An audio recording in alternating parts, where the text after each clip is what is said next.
A considerable portion of the happenings of life comes to us without any direct choosing on our part, and such happenings are generally regarded as having no relation to our will or character, but as appearing fortuitously, as occurring without a cause.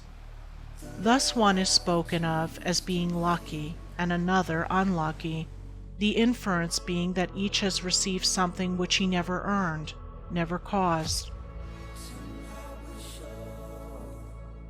Deeper thought and a clearer insight into life convinces us, however, that nothing appears without a cause, that cause and effect are always related in perfect adjustment and harmony.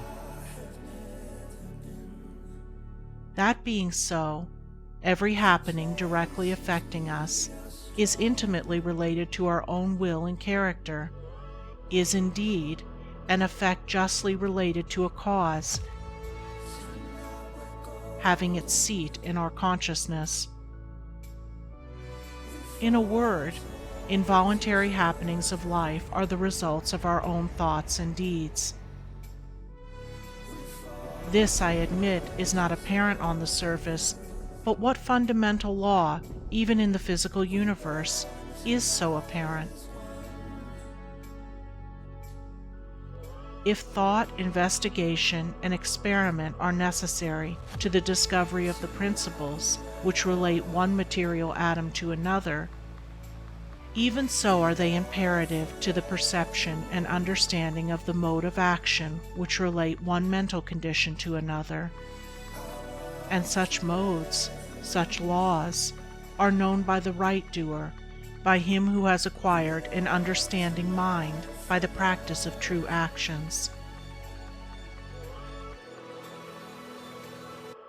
We reap as we sow.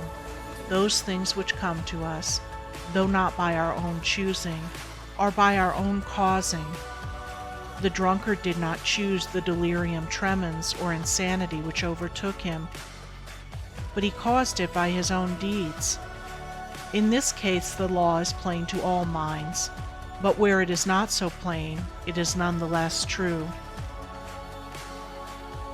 Within ourselves is the deep-seated cause of all our sufferings, the spring of all our joys.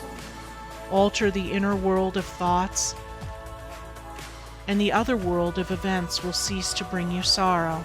Make the heart pure, and to you all things will be pure. All occurrences happy and in true order. Our life is good or bad, enslaved or free, according to its causation in our thoughts. For out of these thoughts spring all our deeds, and from these deeds come equitable results.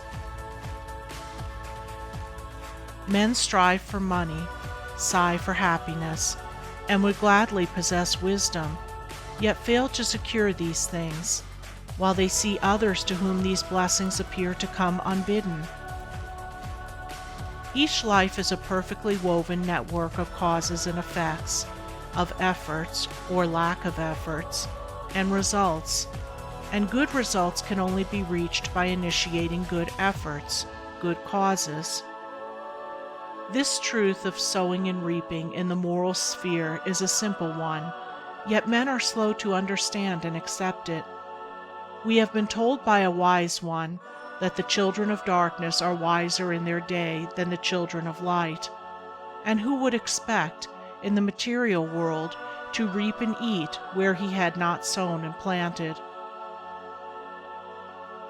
If we observe right principles or causes, wrong effects cannot possibly accrue. If we pursue sound methods, no shoddy thread can find its way into our web of life, no rotten brick enter into the building of our character to render it insecure. He who orders his life along the moral lines thus briefly enunciated will attain to such a state of insight and equilibrium as to render him permanently happy and perennially glad. All his efforts will be seasonally planted, all the issues of his life will be good, and though he may not become a millionaire, as indeed he will have no desire to become such, he will acquire the gift of peace, and true success will wait upon him as its commanding master. The love which you